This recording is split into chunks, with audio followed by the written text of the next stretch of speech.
SIT విచారణ అనంతరం తెలంగాణ భవన్లో బీఆర్ఎస్ వర్కింగ్ ప్రెసిడెంట్ కేటీఆర్ మీడియాతో మాట్లాడారు. విచారణ పేరుతో వేధించడం తప్ప ప్రభుత్వం చేసేదేమీ లేదన్నారు. జరగనిది జరిగినట్లు లీకులు ఇస్తూ తప్పుదోవ పట్టిస్తున్నారు. ఎవరితోనో కలిపి నన్ను విచారించినట్టు చేస్తున్న ప్రచారంలో వాస్తవం లేదు. ఈ విచారణలో తారక రామారావు తప్ప మరెవరూ రాలేరని, ఏవో కొన్ని పేర్లు చెప్పి వాళ్ళు తెలుసా వీళ్ళు తెలుసా అని అడిగారని తెలిపారు. హీరోయిన్ల ఫోన్లను ట్యాప్ చేశామన్న ప్రచారం నిజమేనా అని అడగ్గా మీకు ఏనట్లు ఫిర్యాదు చేశారని సిట్ అధికారులను ప్రశ్నించినట్టు తెలిపారు. ఇప్పుడు మా ఫోన్లు ట్యాప్ కావడం లేదా అని అడిగితే సిట్ అధికారులు నీళ్లు నమ్మలేరని పేర్కొన్నారు. ఉద్దేశపూర్వక లీకుల్లోని వాస్తవాలు తెలుసుకోకుండా మీడియా ప్రచారం చేయదని విజ్ఞప్తి చేశారు. న్యాయం ధర్మం అందరికీ ఒకేలా ఉండాలని సీఎం రేవంత్ రెడ్డి తన మంత్రులు సన్నిహితుల దోపిడీపై సిట్ వేయాలని కేటీఆర్ డిమాండ్ చేశారు. 2 ఏళ్లుగా తమ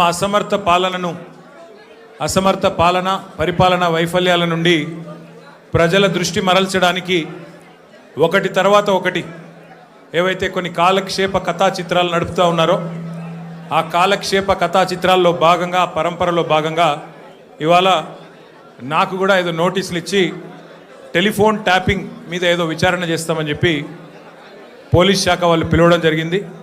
ఆ విచారణకు పూర్తిగా సహకరించి దాదాపు 7-7:30 గంటలు వారు అడిగిన అన్ని ప్రశ్నలకు కూడా సమాధానం చెప్పి నేను మీ దగ్గరికి వస్తూ ఉన్నాను.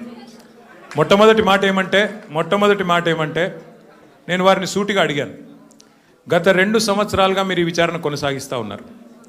ఈ 2 సంవత్సరాలలో లీకుల మీద లీకులు, ముఖ్యంగా మా పార్టీ లీడర్ల వ్యక్తిత్వ హననం చేసే విధంగా, క్యారెక్టర్ అసాసినేషన్ చేసే విధంగా మీరు ఏదైతే వ్యవహారం చేస్తున్నారో దీనికి బాధ్యులు ఎవరో అని అడిగిన వారు మాకు సంబంధం లేదండి, మీడియా ఏం రాస్తే మాకేం సంబంధం అని చేతులు దులుపుకునే ప్రయత్నం చేసినారు.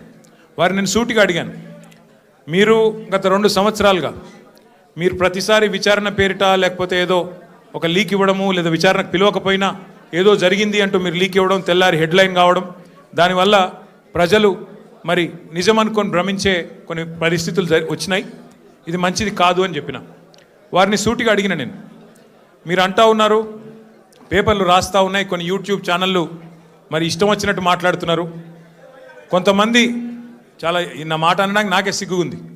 కొంతమంది హీరోయిన్లను వీళ్ళేదో ట్యాప్ చేసి బెదిరించి ఇష్టం వచ్చినట్టుగా వాళ్ళు ఏదైతే అడ్డగోలు వ్యాఖ్యానాలు రాసినారో ఇది వాస్తవం అయితే నా ముందు పెట్టండి, చెప్పండి ఎవరికి అట్లా జరిగింది దయచేసి చెప్పండి అని చెప్పాను. అనగానే అక్కడున్న అధికారి గారు లేదండి అది కరెక్ట్ కాదు, మేము ఆల్రెడీ మీడియాకి చెప్పాం కదా అన్నారు. నేను అన్నది ఏంటంటే అయ్యా మరి మీరు కరెక్ట్ కాదు అని మీరు చెప్పిందేమో ఎక్కడో ఇంతంత వస్తుంది, మరి ఇష్టం వచ్చినట్టు మీరు ఇన్ని రోజులు నడిపిన కథనాలకు ఎవరు బాధ్యులు? మా కుటుంబాలకు, మాకు కలిగిన క్షోభకు, మా వ్యక్తిత్వ హననానికి ఎవరు బాధ్యులు? ఈ లీకులు మీరు నిరోధించలేరా అని అడిగిన. ముందుగా మీడియాకు నేను ఒక అప్పీల్ చేస్తూ ఉన్నా, దయచేసి ఈ ప్రభుత్వం లీకు వీరుల ప్రభుత్వం, వీళ్ళు కేవలం లీకుల మీద ఆధారపడి నడిచే ప్రభుత్వం. ఈ ప్రభుత్వం ఇచ్చే అడ్డగోలు లీకులను దయచేసి మీడియా కూడా మీరు ఇష్టానుసారంగా ప్రచురించకండి, దానిలో వాస్తవం ఎంత అవాస్తవం ఎంత ఒకసారి దయచేసి చెక్ చేసుకోండి అని చెప్పి నా ప్రార్థన.